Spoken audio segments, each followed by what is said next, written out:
لا علم لنا إلا ما علمتنا إنك أنت العليم الحكيم. Whether I'm laudable, can you hear me? But I think there are also some maybe online.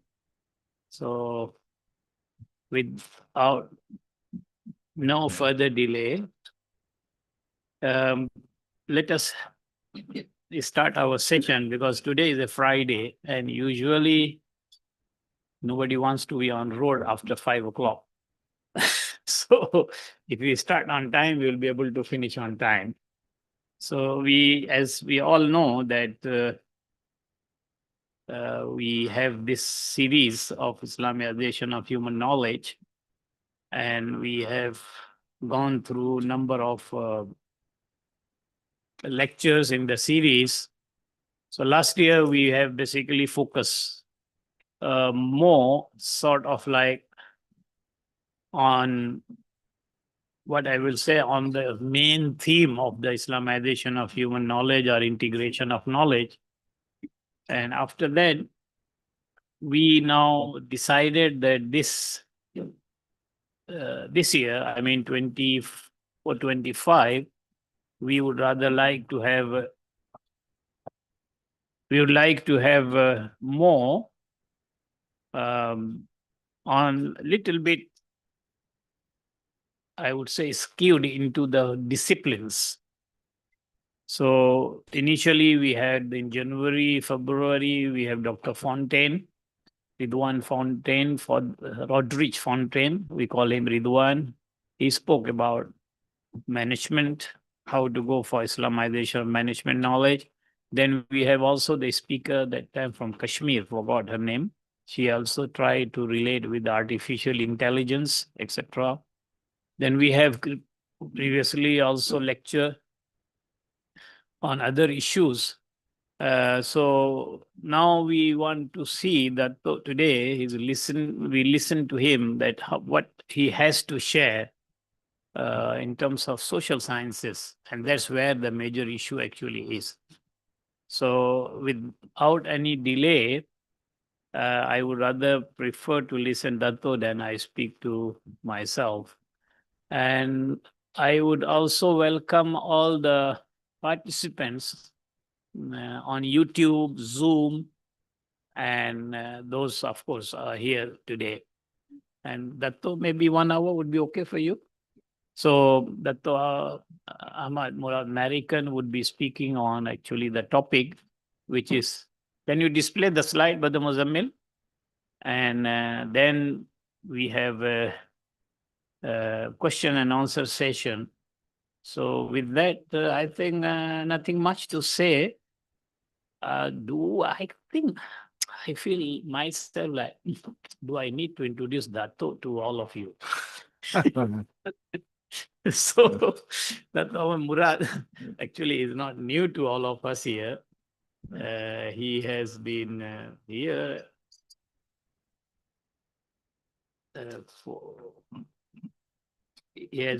for so long, and I think most of you would have listened to him many occasions, and even in classes as well. So with that, I would leave now to take over from here, and maybe around 1 hour plus, we could conclude by 4:30. Right. Inshallah. With that, please let us invite Yang Berbahagia Dato' Ahmad Muhammad American to share his thoughts on the topic today. Thank you, Professor Khalid. Bismillahirrahmanirrahim. Assalamualaikum warahmatullahi wabarakatuh. I've been asked, insisted by Professor Khalid for some time to share my thoughts on the Islamization of Knowledge project. This is a platform to discuss on the different approaches on what we call Islamization of knowledge. There are many terms along the way, and what I'll do today is to share with you about a number of topics. First, I'll give some opening remarks. Second, approaches in teaching the Islamization of knowledge theme, which I thought I need to address to take this opportunity for those who have taken the course or are teaching the course anywhere in the world. Third, alternative discourses in terms of how we structure our thinking. Four, intellectual traditions. By intellectual traditions here, I mean a certain intellectual tradition. Five, the European Enlightenment, which we need to know as a moment in history. Six, the study of communication, which is the focus. And seven, some remarks. This year is my 6th year in ISTAC and UIA, this university. And next year will be my 40th year as an academic. This year is my 39th year. Since I joined, took up my position in 1986. Now, what happened in 1986, there was a certain mood at that time happening in Malaysia. That mood was instigated by the establishment of the International Islamic University in 1983. And what I remember and encounter is the active portrayal of triple IT in having conferences and seminars on the Islamization of knowledge. See, my engagement on Islamization of knowledge is not new. It's since the 80s. The only thing people don't think that I'm part of this university in a manner of participating in the discourse. But what I remember was that there was a conference on Islamization of psychology, Islamization of political science. These are the two fields that was deliberated by IIUM and in Malaysia and in this part of the world with regard to early initiatives at coming to terms with encountering mainstream social science disciplines. And I was the first in Malaysia in 1989 to co-convene a conference on the Islamization of communication. And that was when I was in ITM. It was not easy to convince people, but I managed to get a 2-day conference, I think about 20 papers, and to look into various aspects. It depends on the perspective of the scholar concerned. There are many ways and there are many approaches toward Islamization at that time. So what we had was this mood in terms of looking at or deconstructing the various social science disciplines. At the same time, I have to say that the intensity and the mood of Islamization is different in other parts of the world. What we experience here, I mean, in cases where we are active in the 80s and 90s, it's in Malaysia. It is different from the Indian subcontinent, different from in the Iran, different in Turkey, and different in the West, different in London and America. But much of the discourse in Malaysia, I think, were derived from resonated the thinking in London and the United States in terms of what has happened with regard to looking at knowledge from different modes. So in Malaysia, much of the notion of Islamization emerged together with other forms of alternative discourses. We cannot see initiatives at Islamization in isolation. We cannot see, it will be wrong to look at it as happening by itself. In the 80s, there were, especially in communication, discourses from different traditions and different perspectives. We have looking at communication and social science to some extent from the Buddhist perspective. Wima Lasanayake, I think you know him, he's a Sri Lankan, and a number of other Sri Lankans. They were advocating a Buddhist view of the world, a Buddhist view of communication. And then we have from the Japanese perspective, Keio University is quite active. We have also from the Hindu perspective, I don't remember the name from the subcontinent. And we have the Muslim perspective from Malaysia. There was one from University Petadan, Malaysia. He was active then, and then he came to the communication department. At the same time, the communication department in this university was being developed. I remember Sharif Mujahid. You remember him from Karachi, I think. I was more or less helping him, providing him materials in establishing or solidifying the comm department in this university. But they've never called me since I'm here. And they never even invite me to their conference. I think no, it doesn't matter. And they had the cheek to have the conference in ISTAC. Anyway, there's a politics of knowledge. So the initiatives at Islamization of Knowledge must be seen in the context of the movement to de-Westernize, to counter a Eurocentric worldview on communication. So again, it is in a way in the name of indigenization, in the name of local knowledge. This was in the 80s, 70s, 80s, and 90s. And then that movement mellowed down and it re-emerged. I think the consciousness re-emerged in about maybe 3 or 4 years ago. As you can see in this book, the Handbook of Global Interventions in Communication Theory, published by Routledge, International Communication Association. And I was surprised that they called me to contribute a chapter. The chapter which I contributed was first published here in this book in 2005. And the editors were interested. So they asked me to write the same book, the same thing, and essentially reproducing the same chapter. I said, no, I've written. They said, doesn't matter. Just took here and there. What they wanted, because this book is on the looking at communication from various perspectives, from the African perspective, Hindu, Buddhist, in other words, from a non-Western perspective.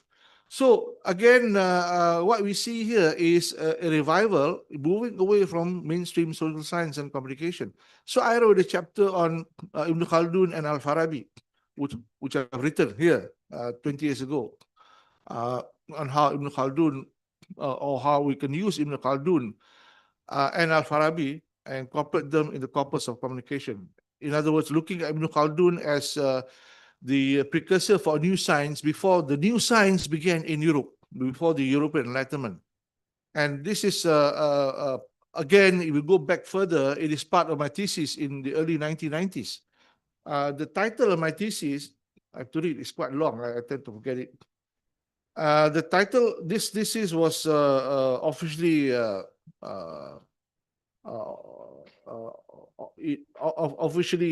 formalized in 2001, but I started doing it in 1997, 98. The title is An Intellectual History of Communication Study, Reconstituting the Field Towards a Unified Approach for the Human Sciences. Essentially, this is about the integration of knowledge, actually, 1990s. It's nothing new to me. And this integration of knowledge has been around in the US for decades.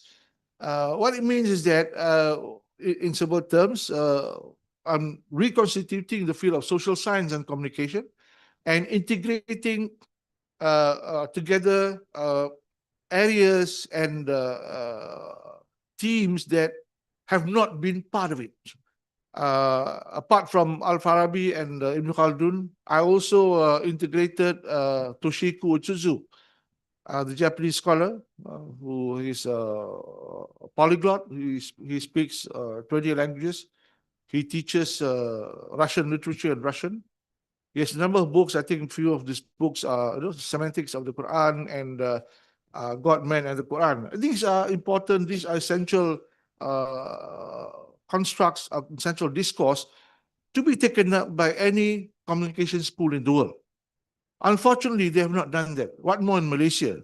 The Malaysian com school is very much Eurocentric and American Eurocentric until now, after 50 years of the field.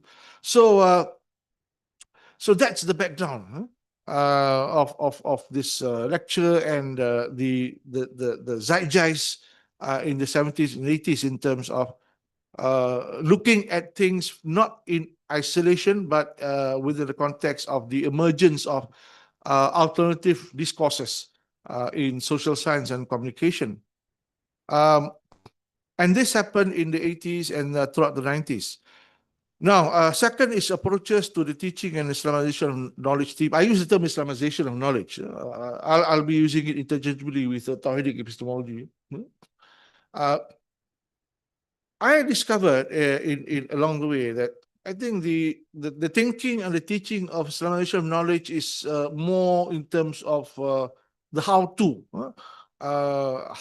Islamize, the manual is a manual and citing a few scholars.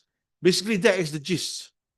But we're doing this service to our audience. We're doing this service to our students. We're doing this service to those who want to understand Islamization.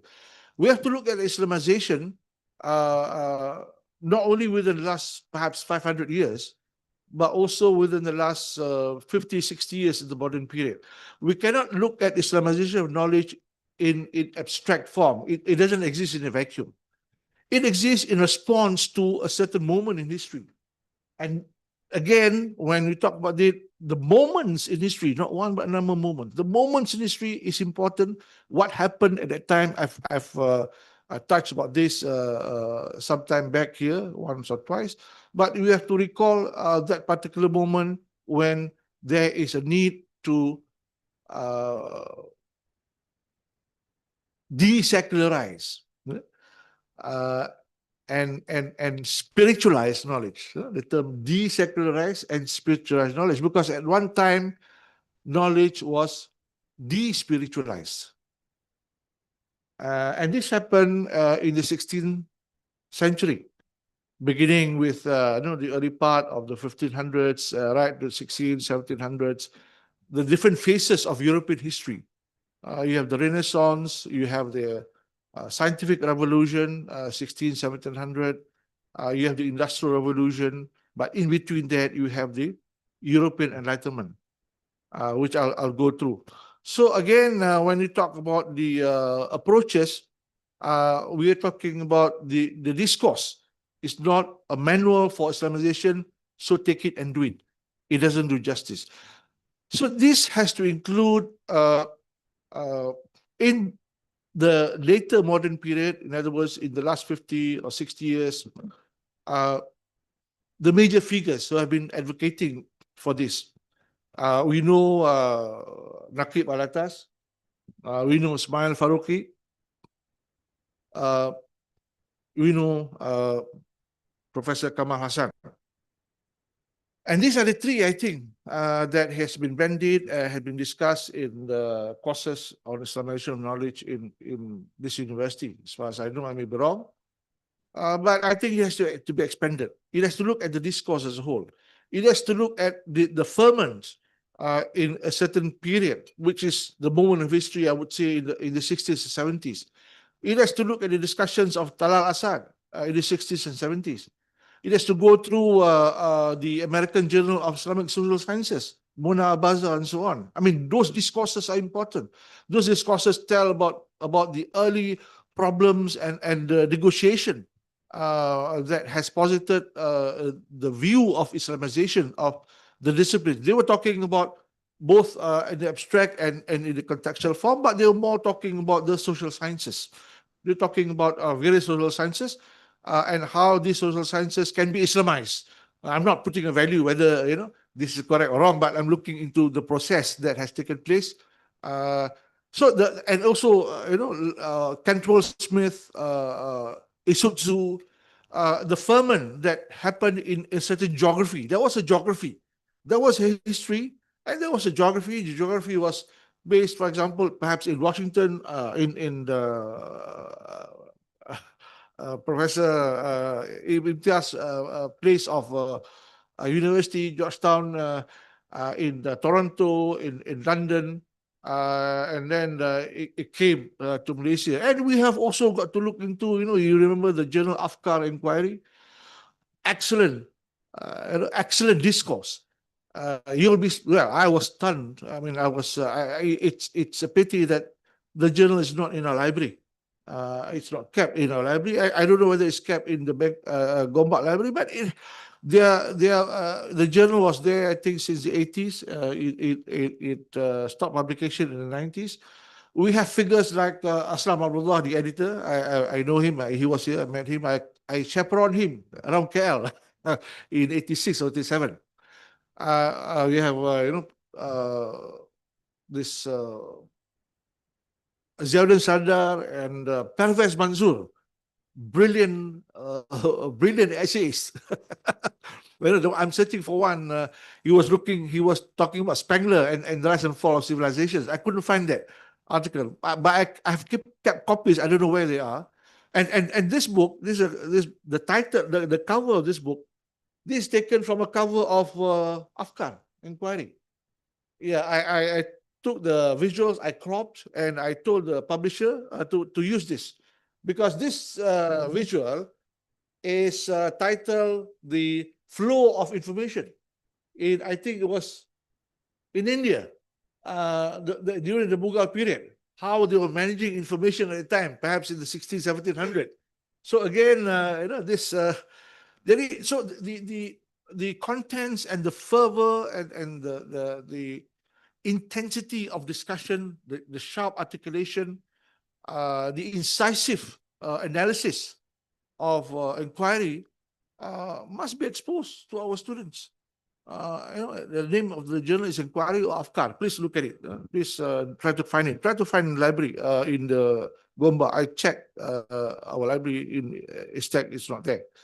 The library also do not know. Yeah? Again, we're talking about that. So these are the elements that any student must be exposed to, must be taught. And I think the curriculum must be revised in terms of Islamization of knowledge. And so when we talk about Islamization, this has been around in this university since the 80s. There has to be, it has to be approached not theologically. Perhaps subconsciously there is a theological approach, but I think as within the social sciences and the sciences, it has to be approached sociologically, not theologically. So again, I think we have got it wrong in Malaysia, and perhaps in other countries as well. I think we have to go back to works by historians of science in order to understand Islamization. Works like Foucault, for example, like Thomas Kuhn, the structure of scientific revolution is very, very important. How, who validates science and why science is validated. It's not just the internal dynamics of the epistemology, but it's also the external constituents, the external determinants. See, knowledge is determined at least by two things. One is the epistemological determinant, the other is the political determinant. Okay? Political here would mean the external. For example, when Hitler rose to power, he closed all political science department in Germany, and these political science people and social sciences escaped. They crossed the Atlantic to America, and they went, some settled in England, some went to America. There's a book called The Great Intellectual Migration. So many of those, like Marcuse, for example, the critical school scholars, they landed in New York, they landed in California.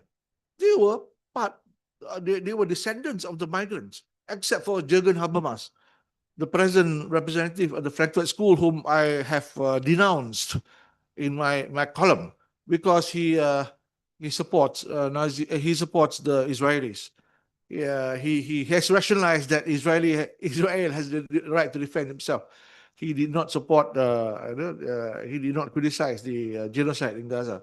That's a philosopher, one of the foremost, or voted by Time as the foremost philosopher, modern philosopher in the world, Jürgen Habermas, the guy who created the public sphere. So he's talking about public sphere in Europe, not here. And the public sphere does not agree with the genocide. So again, but anyway,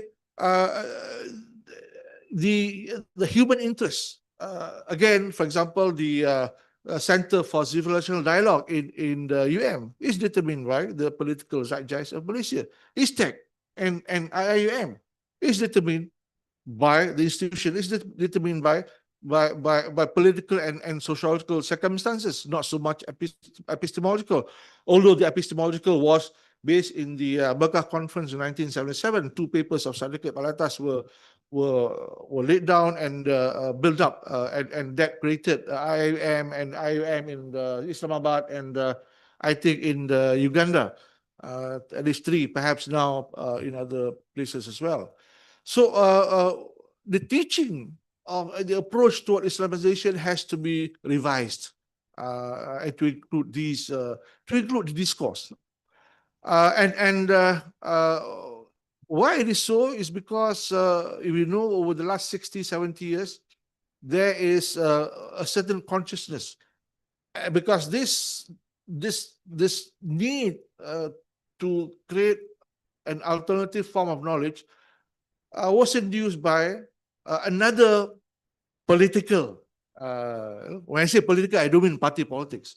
When I say political, I mean sociological. I mean the larger process.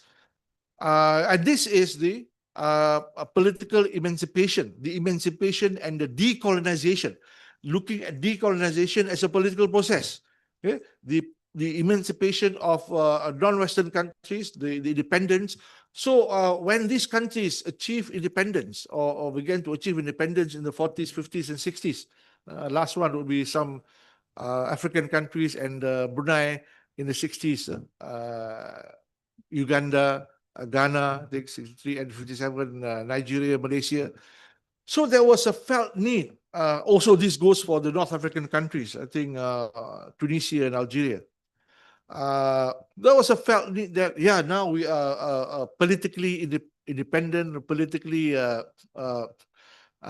de-linked from Europe. So we need to also create a different form of consciousness, a different mode of knowledge. Hence, there was this need to create an alternative knowledge system or alternative discourse.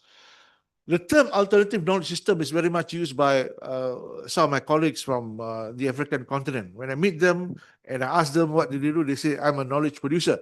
I work in the knowledge production system, which is a very appropriate answer. And they don't say that I'm a social scientist, I'm a political scientist, because these are artificial constructs.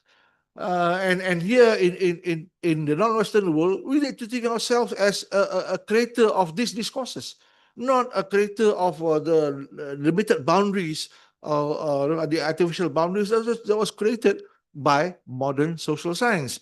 So what is this alternative discourses? They are attempts to theorize the state of social science in post-colonial societies.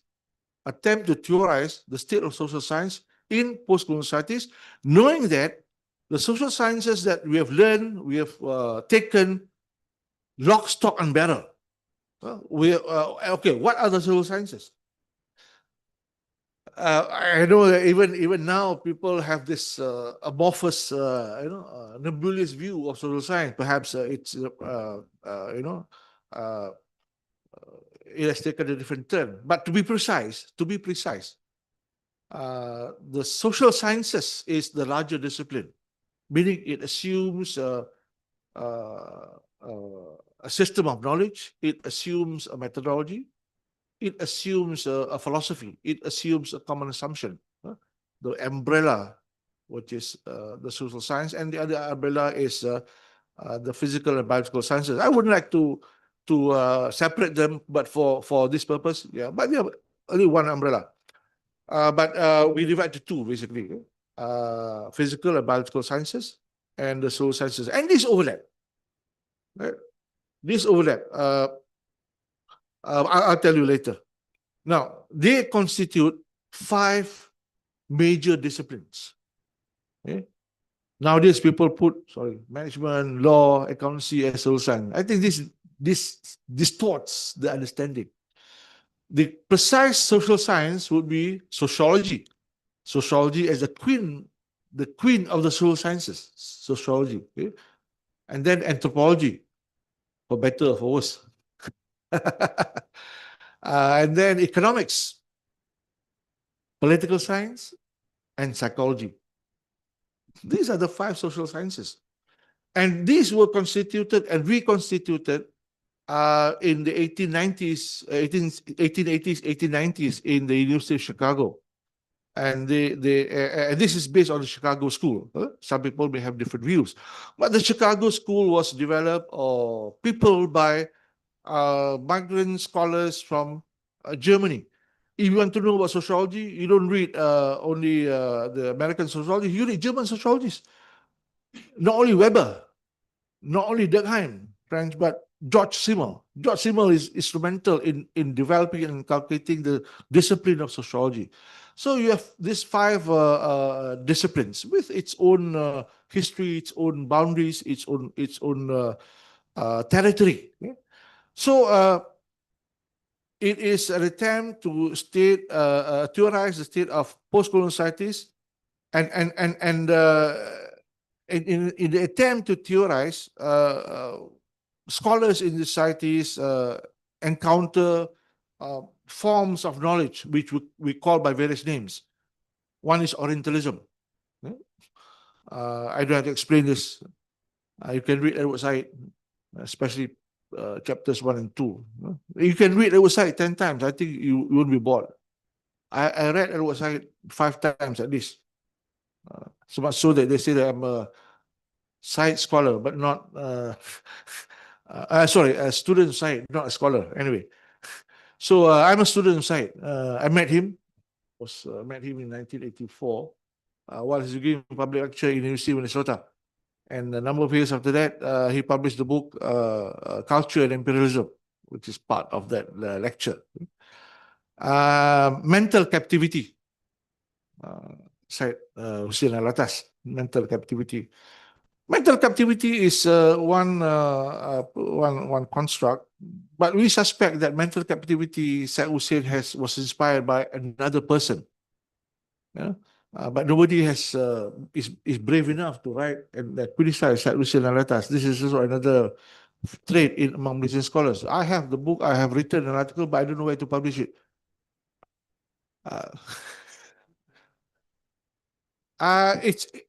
It's from this book, a Polish scholar, written in the 50s. He was a winner of the Literature Prize. He was talking about the captive mind, similar to Alatas. And I'm quite sure Alatas was in the Netherlands in the 50s, and he won the Nobel Prize in the 50s also. I'm sure Alatas would know. So again, well, I'll see if I can confidently publish it somewhere to not say to counter, I don't, but to establish that there was, or there is already at the same time a similar idea of the captive mind. And Alatas did not mention, although his son would say no, his father did not, emulate whatever.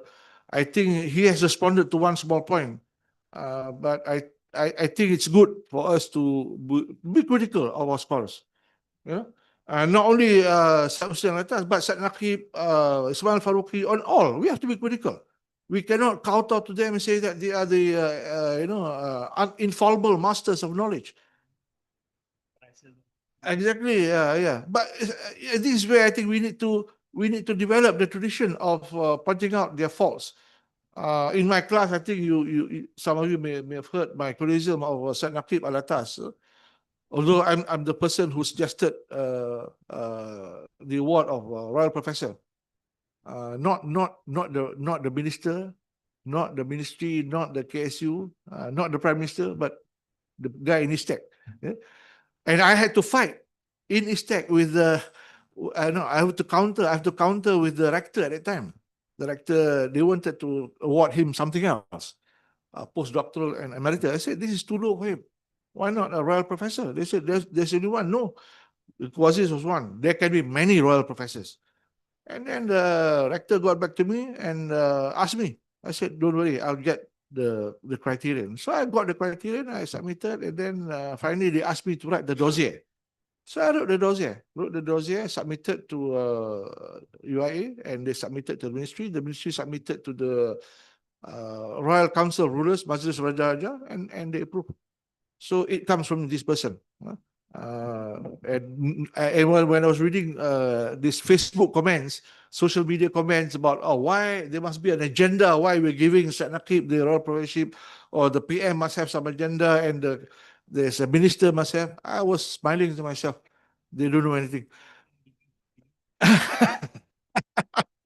So anyway, criticism of scholars, we need to take that in stride, and we need to do that when it's possible. Pedagogical theories of modernization. You remember Paulo Freire, the pedagogy of the oppressed, the Christian padre in the 80s.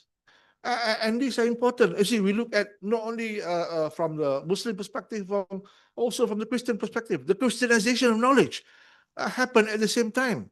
And we need to alter our views on Christianity. Yeah? Again, you know history, then we can take it as a valid construct. And then colonial critique, of course, Meme and a few other North African, Frantz Fanon and so on. And these are fierce critics of colonialism, critics of Eurocentrism, like what we're doing now, academic dependency. All these problems call for some solutions. And these solutions are, you may have heard, the indigenization of knowledge. People talking about how knowledge can be indigenized as to counter the Eurocentric view. You may have heard Linda Tuya-Smith, who wrote about the decolonizing methodologies, the New Zealand Maori scholar. Yeah? I love the book so much. I bought many copies. I distributed it to a few people, one of which was the former rector of the university. But he didn't like the book. he was anti decolonization. Okay? Anyway, I wouldn't mention the name. So again, indigenization, which has been taken up by scholars not only in Malaysia but in Indonesia and also in the various African countries.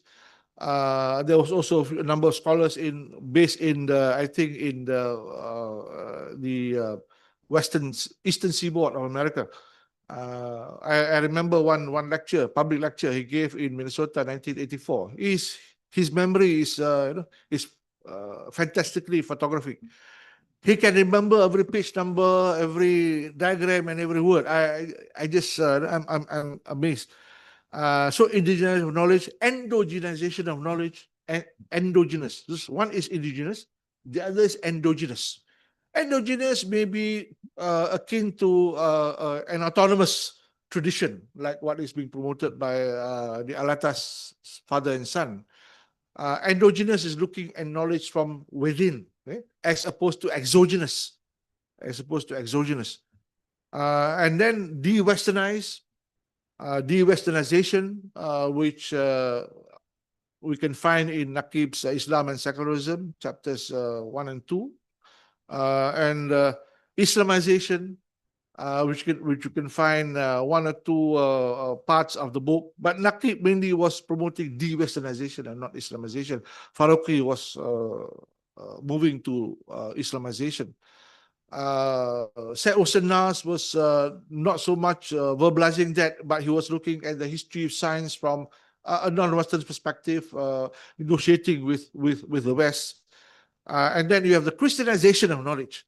I discovered this apart from Paulo Freire in the 1870s in the social sciences, and particularly in the field of communication, where there are a number of journals, one of which is Communication and Religion, where they talk about Martin Buber, for example. I think you know him, and a few others, Hans Kung. So they were talking about this, looking at knowledge from that particular perspective in light of communication, nativization, and local knowledge. So these are some of the solutions in countering this. So this leads to the topic which I think I want to share with you very much on intellectual traditions, because in order to address this, one of the things that we need to do is to look into not from one particular perspective, but I'm looking into many perspectives. And I'm reflecting on Tawhidic epistemology. Because if we look at Islamization of knowledge, it would only be valid for Muslims. For Muslim scholars and for Muslim students, those who are within that context of Islam. But we're talking about Tawhidic epistemology, that then it can be pluralistic. In other words, it can be applied and it can be engaged with non-Muslims as well, those who believe in God. Buddhism, Hinduism, and others, those who believe in one God. So here, I like to share with you, if we have time. Okay, thank you. I would like to share with you a marginalized scholar in the discourse on Islamization and de-Westernization, William Chittick. Many of you know William Chittick.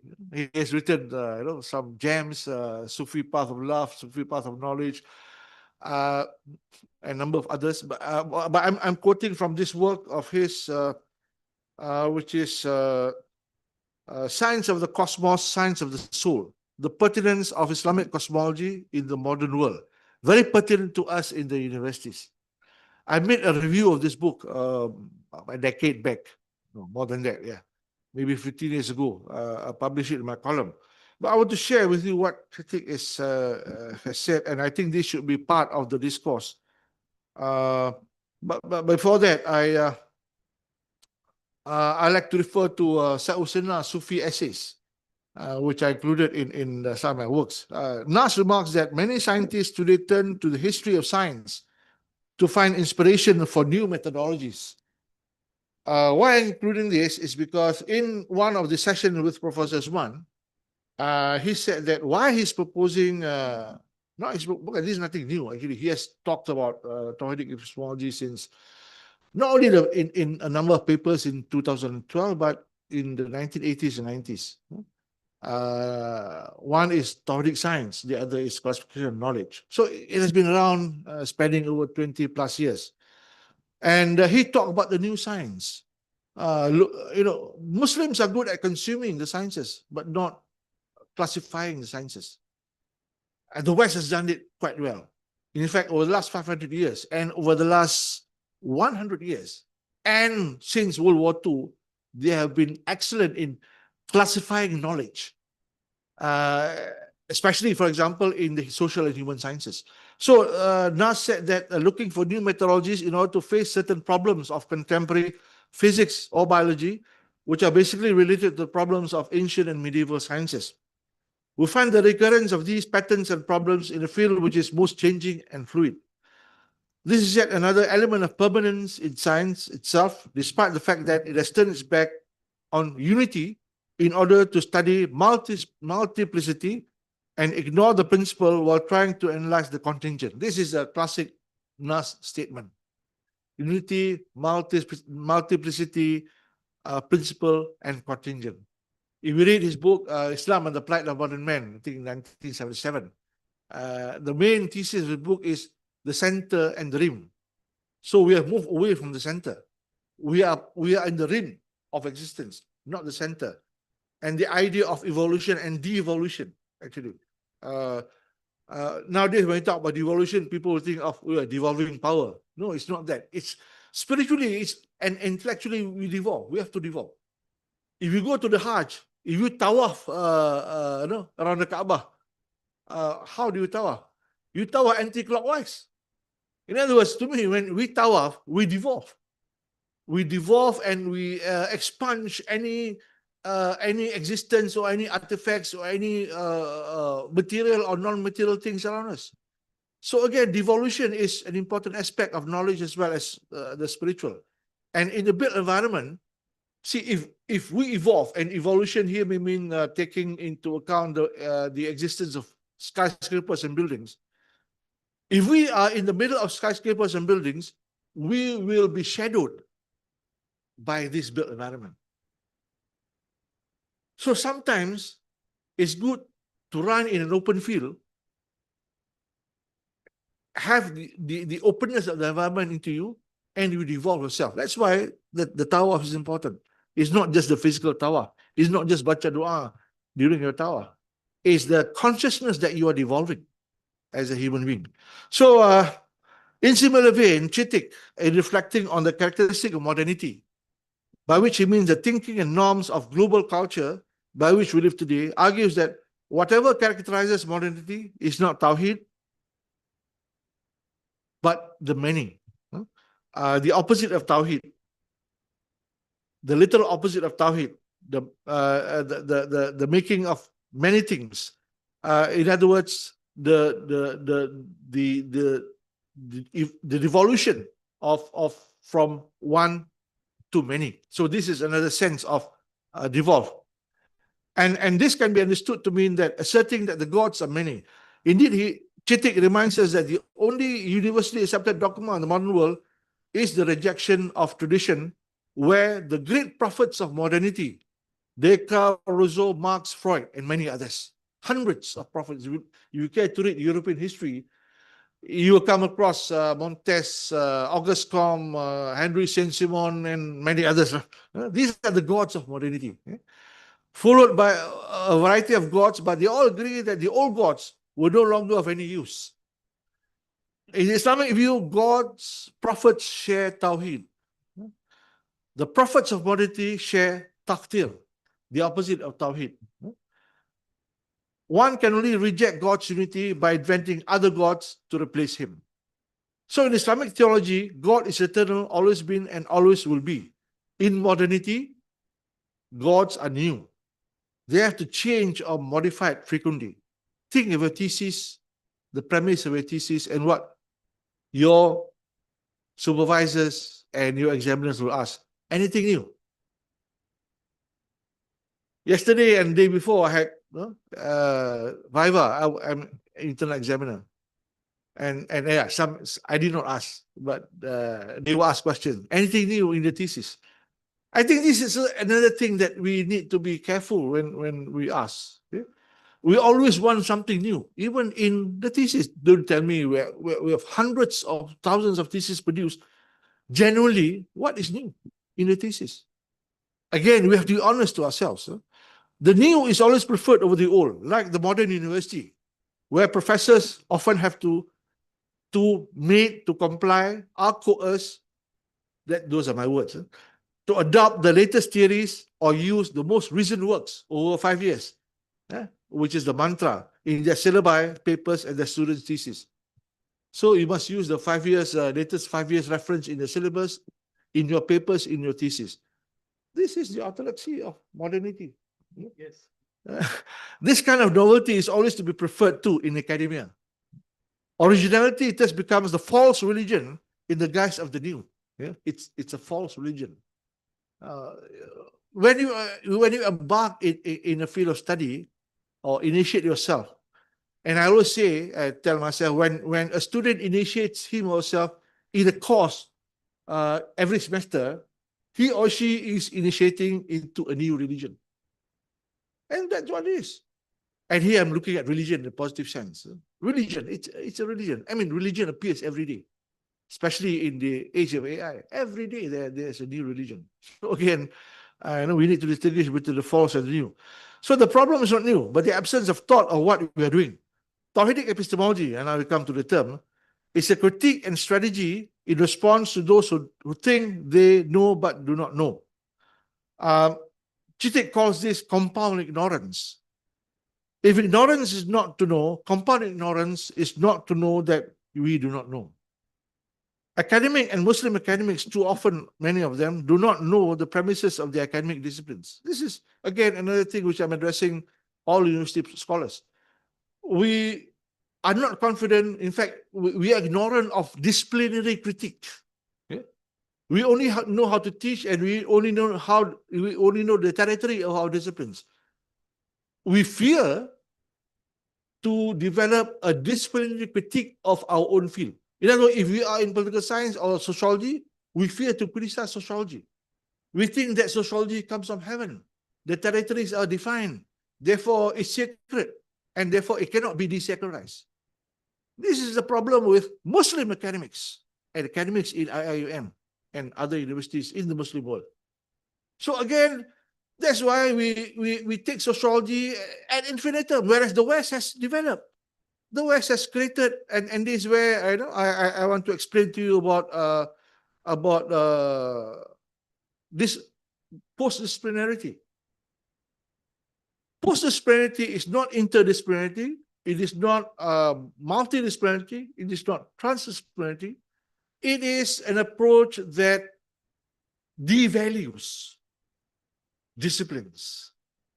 It is an approach that devalues the methodologies of discipline, saying that only this discipline can solve this problem. And post-disciplinarity condition has happened over the last many decades. The only thing is we do not know in the Muslim world. We think that, oh yes, there must be 10 departments in this university. Oh, this is my territory, sociology, political science, economics.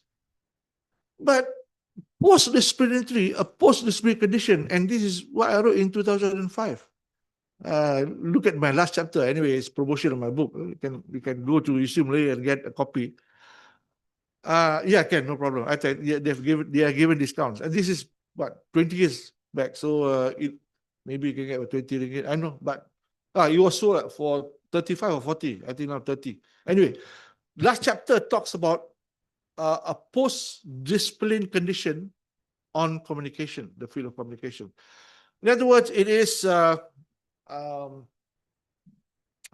must have missed it. Okay. It is a condition where one does not look into the solutions and problems based within the context of particular disciplines. It melts the boundaries. Examples of a post-disciplinary condition is cultural studies. Cultural studies move out of sociology because this is the 80s and 90s. Cultural studies feel that sociology is not adequate to resolve societal problems. So they created cultural studies, which is popular in the 80s and 90s, so much so sociologists, they become worried and concerned that their discipline may disappear. Okay? Because disciplines, as you know, have this idea of birth and decay. Inna lillah. It's not only for men, it's also for disciplines. They appear and they disappear and they appear again. So this is the nature of the disciplines. And we're talking about the modern disciplines, we're talking about the sociology has become destabilized at one point. And then you have gender studies, you have media studies. So these are examples of a post-disciplinary condition. And also perhaps I think with bias toward ISTAC, maybe civilizational studies. People don't study civilizations as a construct early on. But civilizational studies began to be popular, I think, after Ferdinand Brodel. I think the long-away historian who talked about civilization, but he talks about the oceanic civilization. I think from there, I think in the 70s. So civilization studies is an example of a post-disciplinarity. And also post-disciplinarity will look into the convergence and the divergence of a number of disciplines. So what we see now in terms of social science, there is a destabilized condition with regard to sociology, anthropology, because anthropology, the non-Western people are questioning anthropology. Anthropology is the handmaiden of colonialism. Economics, when you talk about economics, where are the people? Political science, when I was doing political science, my bachelor's degree, I remember these words from a professor. Look, guys, he was very much annoyed by our outlook in class. Always bored face, and he was facing us, and he would say, the impending winter, that's why we look bored. But he says that political science cannot solve all the world's problems. And this applies to all disciplines. So again, this is important to expand and move beyond that. So this is where I think we have to look at Chittick, what Chittick says in terms of post-disciplinary condition. Okay, academics and Muslim academics do not know the premises of the academic disciplines. This is a serious obstacle deconstructing the old disciplines in creating alternative knowledge systems, post-disciplinarity beyond the territory, for instance, for communication and social sciences. What I'm saying is not new. The discourse has been around maybe over the last 50 years. But in the 1990s, there is a report by one social scientist, Gulbenkian report, on the state of social science. But he was talking about European, Western, American social science. The fear at that time was that social science would be inundated by non-white, the non-white traditions. So again, they made a report. This is the problem with the whites. They want to protect their knowledge, so they created this report, and they say that we have to protect the corpus of social science, because in the 90s, 80s, the emergence of the subcontinental people, Indians, Pakistanis, and Arabs, and they were part of the post-colonial discourse. And they are very critical of the West. At the same time, they are very much Western. So the European Enlightenment succeeded in establishing the supremacy of instrumental rationality by rejecting the cognitive significance of myth and symbol, which are characteristic of scripture and much of religious discourse. In modern social science and knowledge production, the invisible realms to which the traditional language referred, God, angels, life and death, or life after death, human perfection, was seen as intelligible and meaningless because they could not, were seen as unintelligible and meaningless because they could not be addressed by the empirical methodologies of instrumental reason. Noumena is defined as another territory compatible to the mode of knowing in the paradigm of human experience. You have the phenomena, you have the noumena. Phenomena is the immediate reality that you can see. Noumena is the non-immediate reality. God, angels, the cosmos, the other realm, that's noumena. Okay? Greek. I like to continue a bit on Citic. 5 more minutes. Oh, okay. On the Islamic side, the tendency of both theology and jurisprudence was to devalue the symbolic content of religious teachings. Jurisprudence was interested in providing concrete guidelines for human behavior, and theology wanted to defend rationalistic dogmas abstracted from the symbolic language of the Quran. This was what was done in IIUM. But these approaches were by no means adopted by the intellectual tradition. So modern scholarship has gone a long way toward rediscovering the role of myth and symbol in pre-modern civilization and cultures. But modernity in general lacked the resources for understanding the real significance of what was going on. The reason for this is simply that it has failed to come up with a proper metaphysics, cosmology, and spiritual anthropology. Well, anthropology is never spiritual, but you want to know about spiritual anthropology, you read my article in Al Shajarah 2020, I think, when I wrote about Rumi's contribution to the social sciences. In fact, they can read the others, but they also have to read Rumi, the opposite of the man as animal. So again, now what Citic has said is against the characteristic of the European Enlightenment. When I say European Enlightenment, I mean in the modern period, the social sciences is a form of knowledge created as a means to study modern society.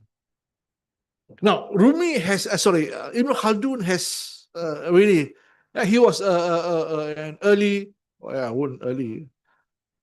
he was a scholar, historian, a sociologist who has studied societies. And his study of society is before the new science of society, where Europe was enamored. And this new science society was ushered by two people. One is Francis Bacon, not Roger Bacon, but Francis Bacon, the father of modern science. He wrote Novum Organum. And the other is Gambattista Vico, the Italian philosopher, A New World, which Edward Said took as and was seduced by his discourse in Orientalism. So, what was the Enlightenment? These are the features of the Enlightenment. reason, rationalism, empiricism, science, universalism, progress, individualism, freedom, secularism. And secularism here means, I have to qualify, virulent anti-clericalism. Virulent anti-clericalism. It's an important feature in the Enlightenment. In other words, they oppose totally. And you can see an example in France. That's France, where secularism is a religion. You have to understand the concept of religion in France, and you have to understand the concept of the establishment of the European Union. It's based on the secular, well, no, I won't put judgment here, but it's based on Christianity.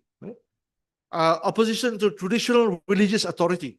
So these are the criteria that form the cluster of knowledge and knowing in the Enlightenment.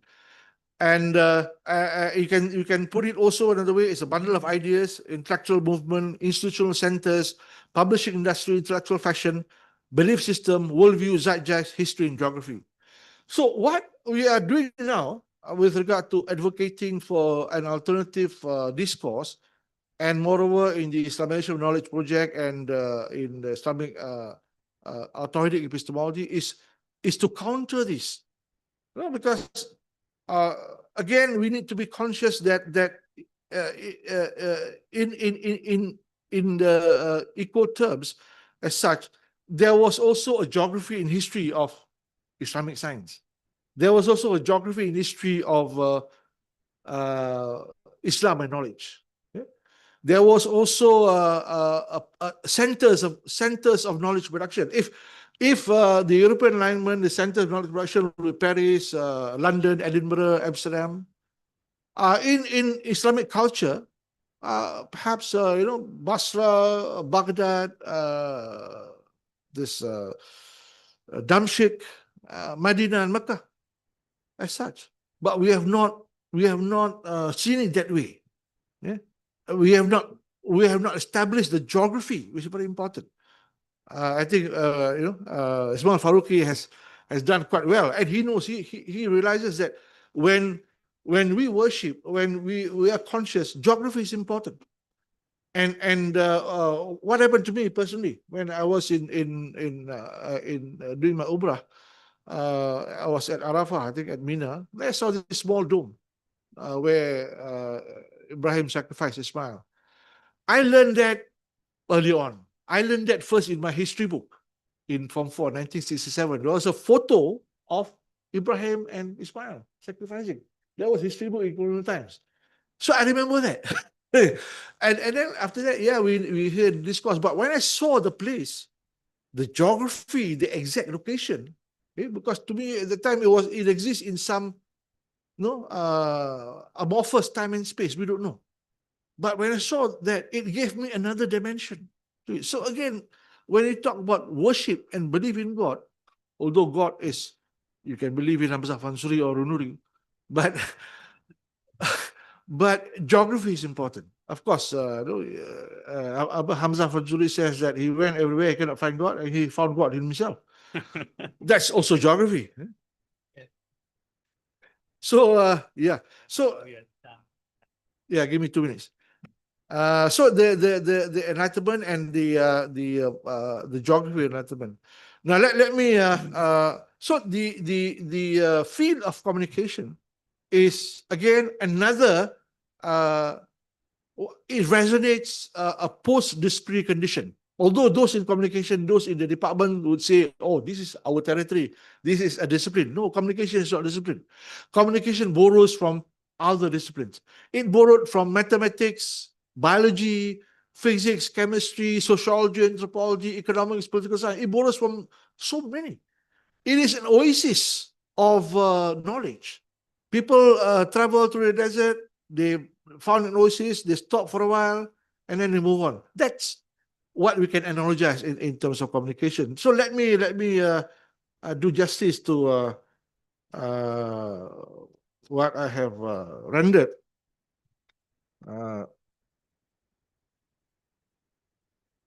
Okay, this is on consciousness. I've written something about it in the book that ISTAC is producing. Yeah, this lecture is another version of that.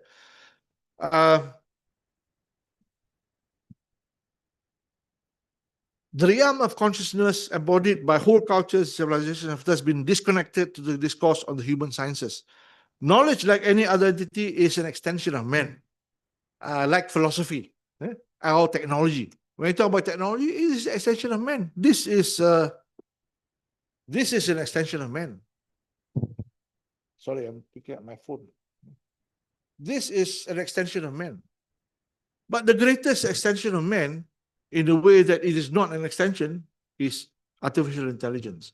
It's Promethean. It is not simply a mechanistic thing. It's Promethean. We don't know what's going to happen. We are part of it. We are part of it. We contribute, and we are part of the artificial intelligence. In terms of what kind of consciousness, then we have to. AI raises the problem of consciousness to a different level and brings the knowledge of communication and social sciences into the sacred dimension. AI can tell us about our religion. They can tell that, for example, the Bible is false. They can tell, anything. You name it. In much of the modern period, we see the relegation of religion and revelation to the private domain, effectively severing us from seeing things as they really are. Yet we talk about phenomenology and denying meta-narratives. In Tawhidic epistemology, there is one time, quote unquote. In the timelessness of ontological time, consciousness mirrors past memories. Past and future are curtains concealing God. Burn the curtains, for how long indeed will you become knotted, continue as a knotted reed? This is from Jalaluddin Rumi. And I like to end from Rumi also, in our pursuit for knowledge. I have this epigram in my book. Everyone who is left far from his source wishes back the time when he was united with it. Assalamualaikum. Thank you, I'm Berbahagia Dato' Amamura American for your wonderful lecture, and it reminds me one thing, so philosophical, and then comes to the ground realities. Professor lectures on mathematics, then ask question from the student. Varieties of these students. 2 plus 2. So one student sitting in the corner, 4 breads. He's so hungry and poor that to him, the hunger has dominated his mind. So when you ask mathematics question, he has 4 breads. So this is the situation. When we talk about philosophy, when we come to the practical and realities on the ground, then that's where the issue is. Thank you very much, Berbahagia, Prof. So I think I open the session for question and answer. There are also, I think, people connected online, including the Dean. And but in the meantime, I think we open here first. So, okay, Dr. Muhammad, one, another, Prof. Imtiaz, students, PhD students, an opportunity for you. Yeah. That's why I'm stopping you all and giving them the chance first. If no, then we begin first. Let us, okay. You forgot to mention the connection between the physical science and the social science. What is the common factor that connects them both? So Thank you. Thank you. Very good question. Thank you. Yeah, I factored it in my lecture, but because of time. But this is part of the. To answer quickly, I collect the questions. It would be easier for you. Okay. I think I answer one by one. Okay. Well, you can ask questions or comments. Sometimes the questions are more important without the answers. You see, in the modern period, from the 1500, Europe began to be awakened. The awakening, the Nahda of Europe, or the Nahda of the Hadramis, 100 years back, or even during in the 1920s and early on. There was no field, there was no construct or tool in terms of the study of society. Knowledge began to be consolidated in the 1500 when Francis Bacon, known as the father of modern science, listed down the criteria for knowledge. experimentation, empirical research, and the observation of what we see. Bacon was not a scientist, he was a lawyer. But he went around and he observed at that time how scholars do science. Basically, we're talking about lab science. We're talking about experimentation. So from there, he developed the basis for modern science. In other words, empirical observation, you report, verification, testing, and that became the basis for the study of biology, the study. I mean, I'm not talking about the phenomenon itself. I'm talking about the study, biology, physics, and what you call the physical sciences. As we go along the 1700, there is a realization that societies must also be studied. There was no corpus in the tradition of what we see as a social science corpus. It was there in the Chaldean Mukaddimah, but it was not in Europe. And so, and they had this problem of church and state, religion and science. And you must understand, two things happen, or at least a number of things happen. One is the collapse of the Catholic Church. Catholic Church was monopolizing European life and thought for about 1,500 years. They were monopolizing everything. I mean, in other words, they were determining what can be discussed, what cannot be discussed. They were determining on the politics, economics, and what we can do. That's one. And then there was a crisis between science and religion. So then came this realization in France, especially Montesquieu and Auguste Comte on the study of society. So the early study of society was called social physics. It was not called sociology. The birth of sociology was from the word social physics, because the methods of studying society was based on the empirical scientific method. Okay, that's what happened. So along the way, between the 15th, 16th, 17th century, you have this effort or initiative to curate and to verify facts. Like, when we publish, then we need to have footnotes. We need things to be, people to referee our work. We need our claims to be justified and validated. That was what happened during the scientific revolution. And the scientific revolution happened against the background of the collapse of the church and the emergence of Protestantism and Lutheranism and Calvinism.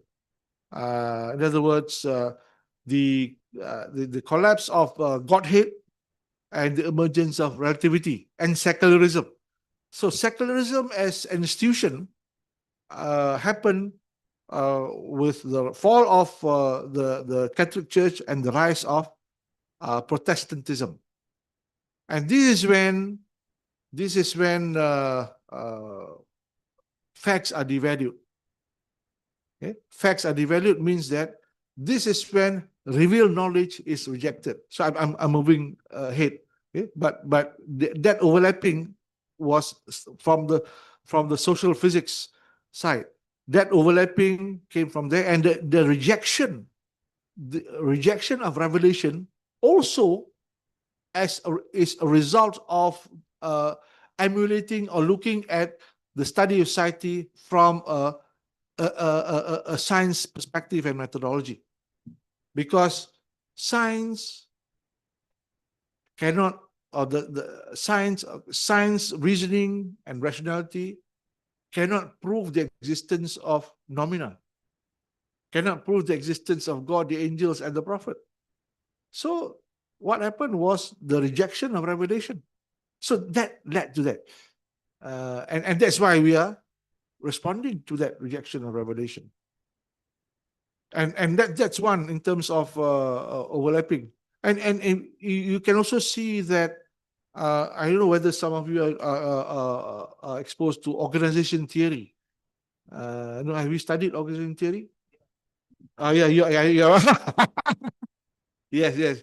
Yeah, organization theory It depends on your textual tradition. But organization theory is the study of, well, simply put, the study of organizations. But the genesis of organization theory is in biology. Ludwig von Bertalanffy, the German scientist, behavioral scientist, but he was a biologist, and that developed into behavioral science.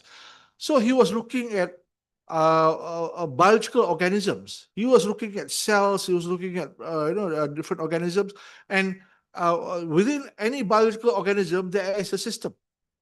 Okay? So from there, it is extrapolated to a different form of knowledge, which is borrowed by physics and chemistry. The term steady state, for example, it's a term in physics, equilibrium, that came from biology. And it's borrowed in the social sciences, if we talk about economics and political science. Okay, so I think Dr. Mehmet and Prof. Imtiaz, both of you can quickly put the questions. These are just comments and not questions. Alhamdulillah. Yeah. I agree with you. You know that Islamic universities and those who are engaging in Islamization of knowledge have become theological seminaries. Basically that.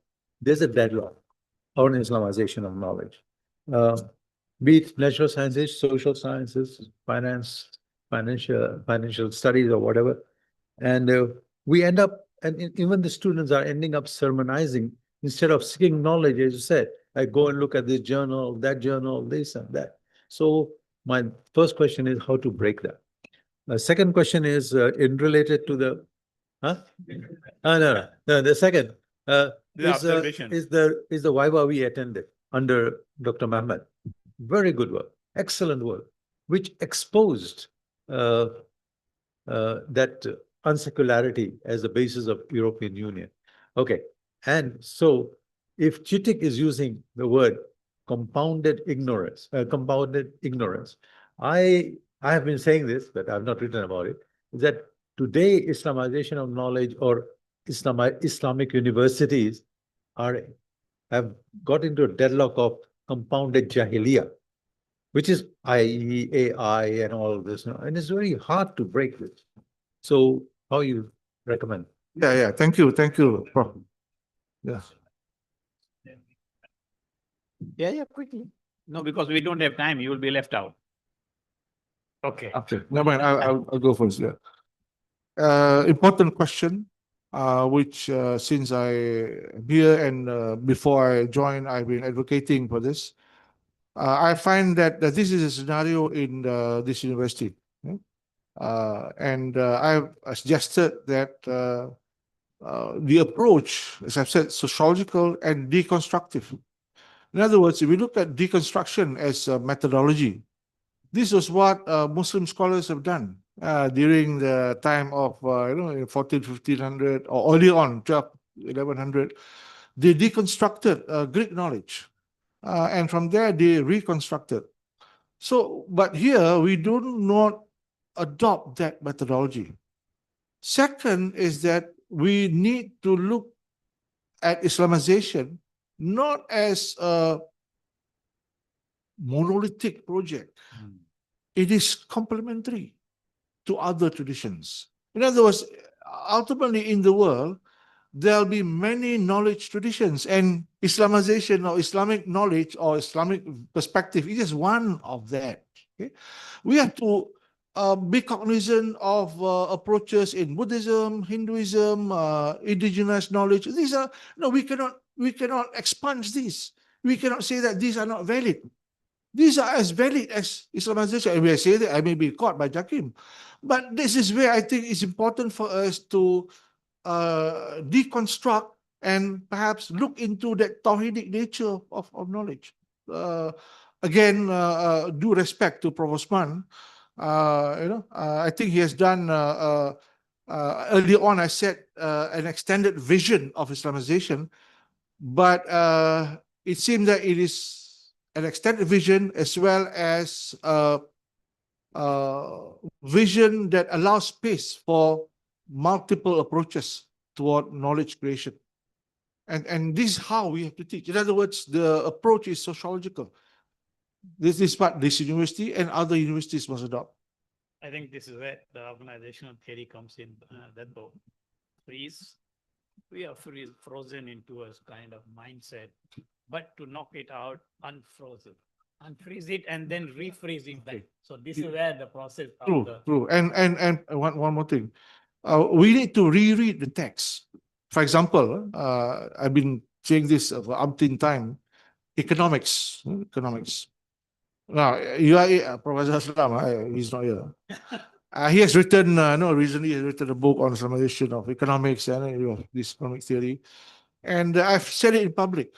I think we have to reread Adam Smith, we have to reread Max Weber, because when Adam Smith wrote The Wealth of Nations, he was not writing as an economist. He was writing as a priest. And so, again, this classic text must be reread outside the traditional domain. Then only we can Islamize. And again, I'm quite critical of economics. What is Islamization in economics? Or what is Islamization? Another ridiculous question of anthropology. Okay, so I think okay, you want now. Okay. 1 more minute. Assalamualaikum. Hocam, thank you very much. We again re-enlightened. Some friends do not like this word. I think this we should clarify that, my humble opinion, science did not start by enlightenment. Let's say we say practical knowledge since the beginning of Adam, or if you look at the evolutionary theories, when people emerge as a human figure, they started to deal with this nature. Let's say pre-enlightenment era or pre-modern era, a bit closer to this our time, rather than Adam period. Let's say forts, castles, and other stuff built by what knowledge? Or closer to us, Prophet era. Prophet himself initiated the masjid. By what knowledge? Physical, construction knowledge, organization. Or Kaaba, how it was built by the Prophet, starting from Adam again, and the reshape, refigure out.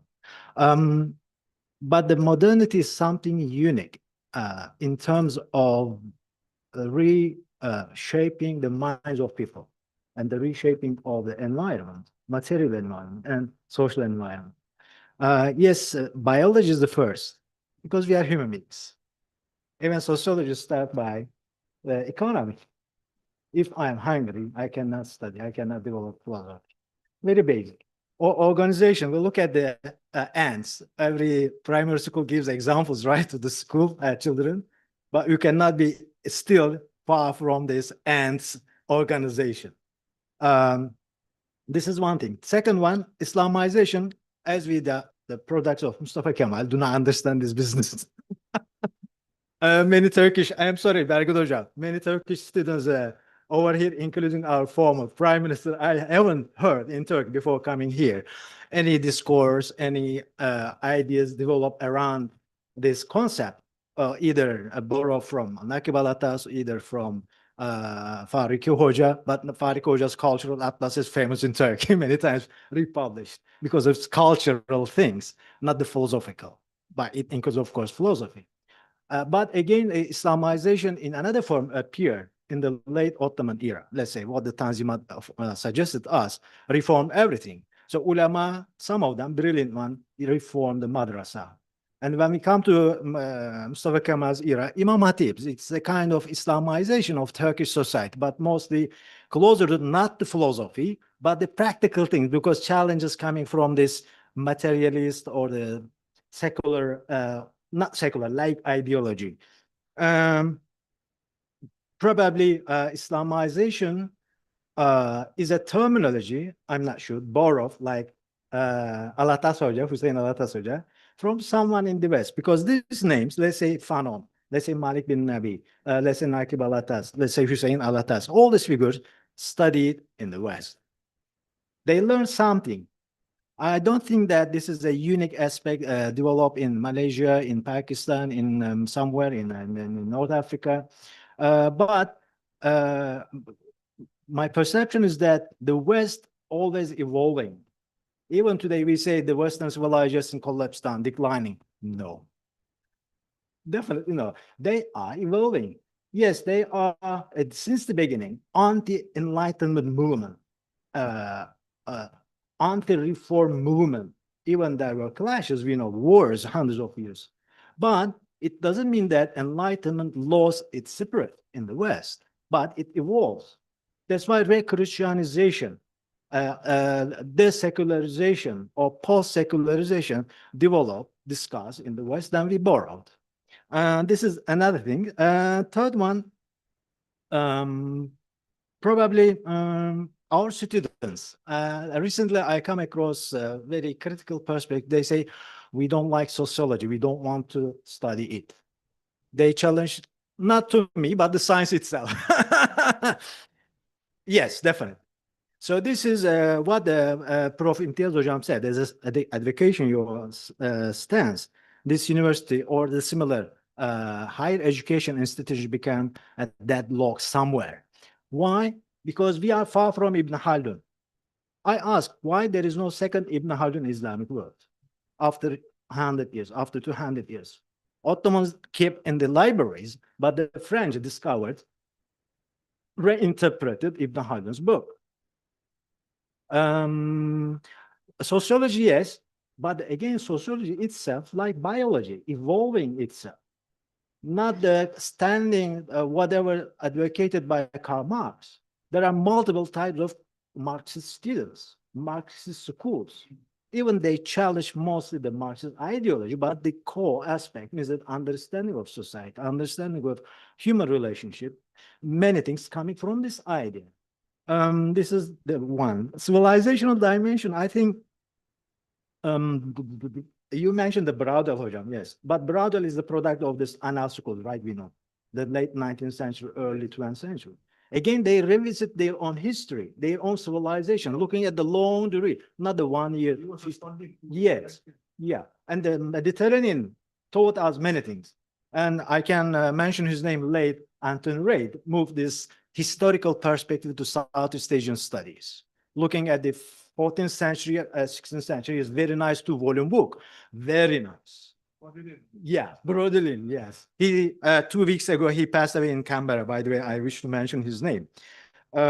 These sort of things.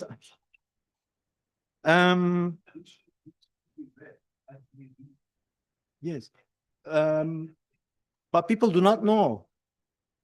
People do not know. Even nobody mentions his name. Just Achen's yesterday did a program, very small one.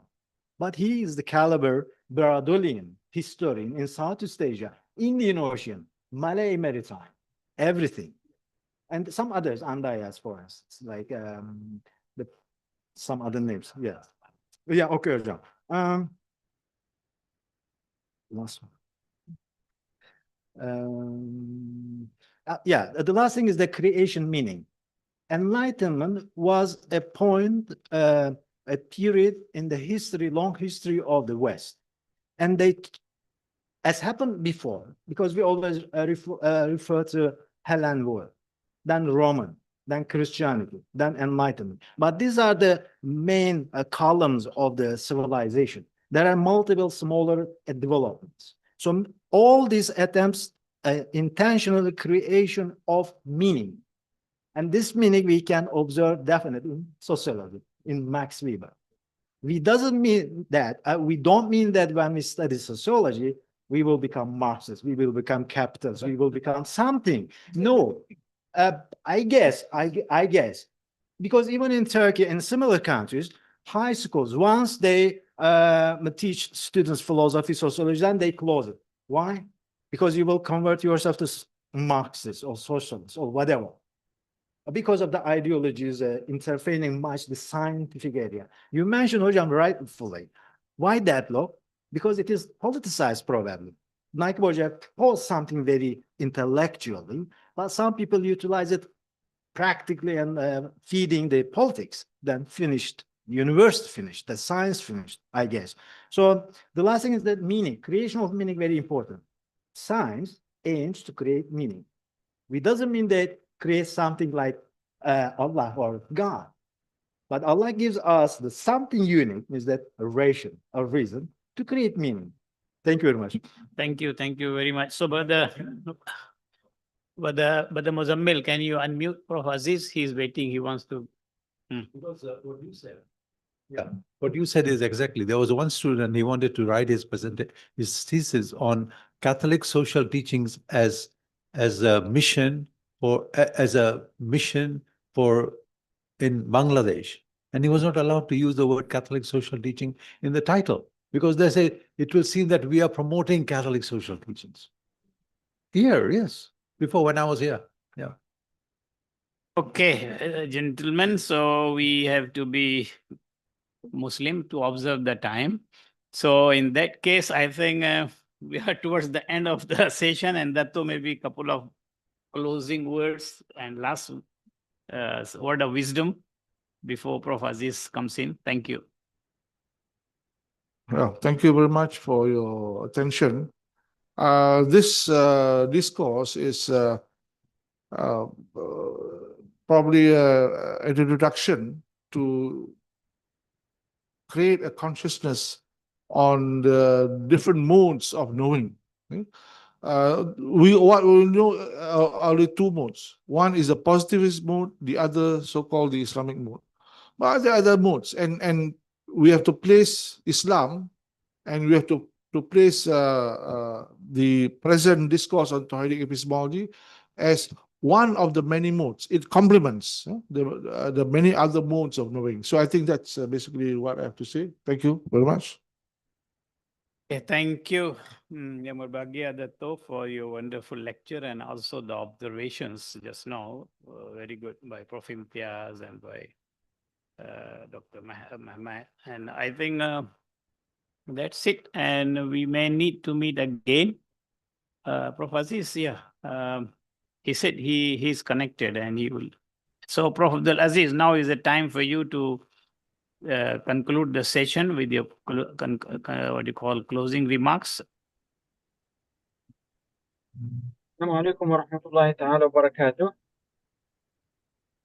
Can you hear me, Prof? Yeah, we can hear you very clearly. Yeah, thank you very much indeed. First, let me congratulate Professor Murad for this very refreshing and enlightening approach to the idea of social sciences and communication, and how he link it with the Islamization, deconstruction, and all these approaches that we are learning. And also, I would like to thank all the scholars who contributed and given their inputs. I think it will be very enriching, I guess. Sometimes questions are better than answers, so that we open up new horizons for thinking and thought. Yeah, what I wanted just to say, in fact, I haven't been able to follow the lecture from the beginning, as I was having some guests, but the last 10 minutes I was following. I think this is the way forward, especially for the theory of integration of futures of integration of knowledge and civilizational development.